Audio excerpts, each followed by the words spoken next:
It is again one of the topics that we have started already, that is teaching of English, and we are one by one discussing each and every part of that is related to teaching of English. So we have already discussed about teaching of prose, teaching of poetry, creative writing, and all the parts of poetry and everything. Now we are starting teaching of pronunciation. Yesterday we had discussed about teaching of composition. And today we are going to start that how to teach pronunciation. So what do you think about pronunciation? What is pronunciation? अदायगी Yes, adaigi of words, that how we pronounce the words.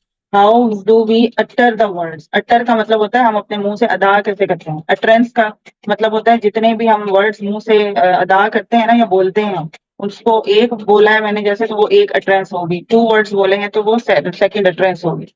So the way we utter words, the way we talk, that is all related to pronunciation. Learning about pronunciation. Every language has its own set of rules that the speakers follow. जैसे उर्दू है उसके अपने rules हैं, जो English है उसके अपने set of rules हैं. इसी तरह स्पेनिश होगी, अरबिक होगी, हर लैंग्वेज के अपने अपने रूल्स होते हैं जिनको जब भी जो उनके स्पीकर्स होते हैं वो उसको फॉलो करते हैं. ठीक है. तो here we are going to study the rules of pronunciation of English language. So start reading. Who is going to read today? Teaching of pronunciation. Teaching pronunciation involves helping students develop clear and accurate pronunciation of sounds, stress patterns, intonation, and rhythm in spoken English. Here are some strategies for teaching pronunciation effectively. Number Okay, one, here, phonemic please awareness. stop. Here, please stop. Pronunciation of sounds. Okay, accurate pronunciation of sounds. It is related to the pronunciation. Stress patterns. ये भी related है pronunciation से. Intonation. ये भी related है इससे pronunciation से. And rhythm. Rhythm जैसे मैंने कहा था, म्यूजिक जैसे हम बात कर रहे होते हैं तो उसका एक म्यूजिकल पैटर्न बनता है जो शायरी में खास तौर पर बनता है. तो प्रोनाउंसिएशन जो है it is all about the sounds of words, then stress patterns और इंटोनेशन, यानी जो हम उसको अदा कर रहे होते हैं, हमारी जो पिच होती है कभी हायर होती है कभी लो होती है. तो ये सारे कॉन्सेप्ट्स हैं जो कि प्रोनाउंसिएशन से रिलेटेड है और इनको हम आज थोड़ा एक्सप्लोर करेंगे. ठीक है.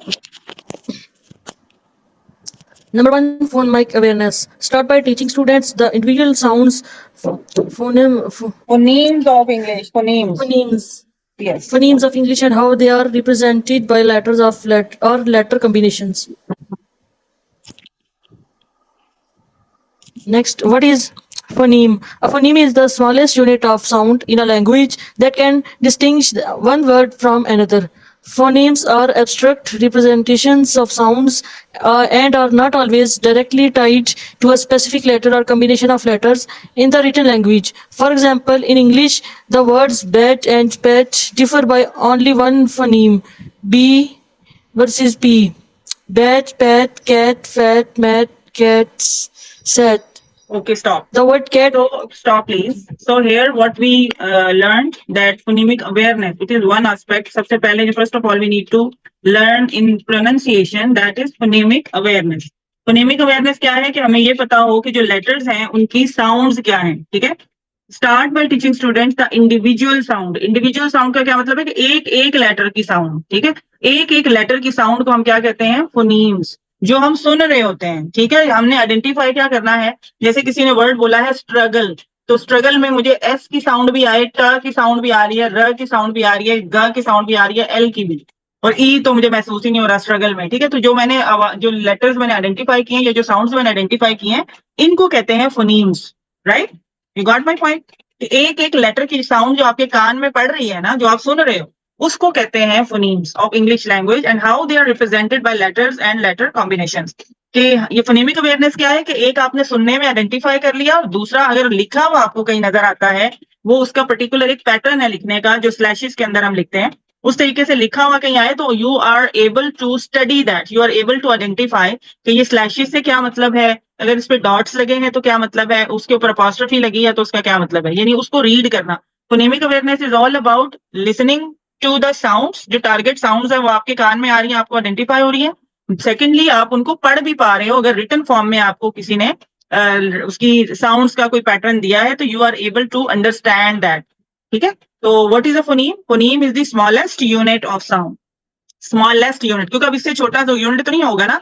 जैसे अब लिखा हुआ बैट है, इसमें ब इसका फोनीम है, ठीक है, ए अलग फोनीम है, ठ अलग फोनीम है, तो इसमें 3 फोनीम्स हैं, ब ए ठ। इसी तरह फ ए ठ, ख ए ठ, फ ए ठ, ये 3 फोनीम्स के वर्ड्स हैं जो मैंने लिखे हुए हैं। और ये सारे एक ही फैमिली है, क्योंकि सब में एट वर्ड्स हैं, इनको एट वर्ड्स भी कहते हैं। लेकिन इसमें सिर्फ ब और फ या ख पहला इनिशियल लेटर अगर हम इस फोनीम को हटा दें तो वर्ड चेंज हो जाता है।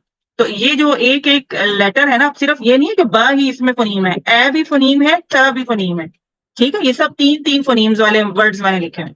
तो a phoneme is the smallest unit of sound in a language that can distinguish one word from another. कैसे? बैट, फैट, कैट, अब 3 सब वर्ड्स अलग हैं, एक दूसरे से अलग हैं। और फर्क कहाँ पर आ रहा है फोनीम्स में, कि बाकी एट तो सेम है, लेकिन एक एक फोनीम चेंज होने से वर्ड, उसका मतलब सब कुछ चेंज हो जाता है। Phonemes are abstract representation. Abstract क्या होती है? ख्याली, तसव्वुराती, राइट। ये एब्स्ट्रैक्ट रिप्रेजेंटेशन है जो लाइंस में हम लिखते हैं ना, यानी ये बैट तो वर्ड लिखा हुआ है ना, अब इसके नीचे जो इसकी फोनेमिक रिप्रेजेंटेशन होगी वो ऐसे स्लैशेस में होगी, स्लैश में, ठीक है, लाइंस उसके इर्द गिर्द लगी हुई होंगी, जैसे ये लगा हुआ है ना, ये नीचे एग्जांपल दी है, यहाँ पर बैट, ये वाली आपको फोनीम की एग्जांपल दी है। फिर यहाँ पर जैसे कैट है, इसी में से एक वर्ड हमने लिया कैट, अब उसको हमने देखा, जब हम उसका एक्सरे करेंगे या उसका हम डायसेक्शन करेंगे तो हमें पता चलेगा कि इसकी रिटर्न, इसकी जो रिप्रेजेंटेशन है वो कैसे होगी, कि जो ख की साउंड है, जैसे कैट है ना तो इसमें ख की साउंड है, तो ख ये इसका फोनीम है और इर्द गिर्द उसके 2 स्लैशेस। इसी तरह ए की साउंड है, ये जो आपको नजर आ रही है, ए और ई को ज्वाइन किया हुआ, इस साउंड के भी इर्द गिर्द 2 स्लैशेस है, यानी ये भी एक अलग फोनीम है। इसी तरह ठ की साउंड है तो इर्द गिर्द लाइन्स है और स्लैशेस है, और ये ठ की साउंड है। तो ये the word cat consist of 3 phonemes, ठ ए ठ, ठीक है। द वर्ड शी, अब इसी तरह एक और एग्जांपल है शी का जो वर्ड होता है, जो हम लड़की के लिए यूज करते हैं, it is consist of 2 phonemes. अब देखो लेटर्स तो 3 हैं लेकिन फोनीम्स 2 हैं, क्यों? क्योंकि एस और एच की जो श की साउंड है वो इस लेटर से हम रिप्रेजेंट करते हैं। श का जो सिंबल है ना वो ये है, लॉन्ग एस। तो इसको जब हम इसके फोनीम्स लिखेंगे तो इसमें सिर्फ ये होगा और साथ में ई का वर्ड होगा, ये वाला होगा, आई, शी, ये साउंड होगी। यानी इसके 2 फोनीम्स हैं, एक ये एस जो कि रिप्रेजेंट कर रहा है श की साउंड को, और आई जो कि ही, जो हमारी साउंड आती है ना बोलते हुए शी, तो ये ई की जो साउंड है वो ये फोनीम शो कर रहा है। तो समझ आ रही है कि कैसे हम लोग फोनीम्स को आइडेंटिफाई करते हैं और उसको रीड कैसे करते हैं? Yes. चलिए next. Next, phonemic awareness is the ability to hear, identify, and phonemic awareness, phonemic awareness है, और आगे है फोनोलॉजिकल अवेयरनेस, ठीक है जी सही। Phonemic awareness is the ability to hear, identify, and manipulate individual sounds, phonemes in spoken words. It is a crucial skill for learning to read and is a subset of phonological awareness, which includes awareness is the study of sounds, ठीक है। Phonological awareness क्या है? It is study of sounds, कि आपके पास एक line लिखी है, sentence लिखा है, तो आप उसके अंदर से सारे वर्ड्स का रिदम, उनका सिलेबल्स, कौन सा हाई पिच पर है, कौन सा लो पिच पर है, वो सारी साउंड जब आइडेंटिफाई कर रहे हो ना, तो ये ब्रॉडर सेंस में हम इसको कहते हैं फोनोलॉजिकल अवेयरनेस। फोनेमिक अवेयरनेस क्या है? कि जब हम उन्हीं जो जिन वर्ड से बनकर वो सेंटेंस हम पढ़ रहे हैं ना ओवरऑल, उसके जो एक एक वर्ड को हम ब्रेक करके, जैसे मैंने पीछे बताया, उस तरह से उनकी लेटर वाइज, उनकी साउंड वाइज जब हम उसको स्टडी करेंगे तो वो फोनेमिक अवेयरनेस, यानी ये सब स्किल है फोनोलॉजिकल अवेयरनेस जी। which includes recognizing larger units of sound such as syllables, and rhymes. Phonemic awareness involves tasks like blending sounds to form words, segmenting words into their constituent sound, constituent sound, and changing sounds within words to create new words. This skill helps children understand that words are made up of smaller sound units, which is essential for developing reading and spelling abilities. Yes, ये हम पहले literacy में भी पढ़ चुके हैं सारा कुछ, ये ऑलमोस्ट रिवीजन ही है उसका, कि जो फोनेमिक अवेयरनेस है वो क्या है। जैसे मैंने पहले बताया कि छोटे छोटे हम जो एक एक वर्ड्स को ब्रेक कर देते हैं, ठीक है। जैसे हमने ब्लेंडिंग में, सेगमेंटिंग में पढ़ा था ना, सेगमेंटिंग क्या था? ब्रेक करना, और ब्लेंडिंग क्या था? उसको जोड़ के पढ़ना। तो उसमें हमने उसकी कॉन्स्टिट्यूएंट साउंड्स क्या होती है, जिनसे that have made up the words, ये जो इसको बनाने वाली साउंड्स होती हैं, जो मिला के पढ़ने से एक वर्ड बनता है, उसको कहते हैं कॉन्स्टिट्यूएंट साउंड्स। जिनको मिलाकर पढ़ें तो सेगमेंटिंग है, और अगर उसको ब्लेंडिंग है, और अगर सेपरेट करें, सेग्रीगेट करें तो सेगमेंटिंग है।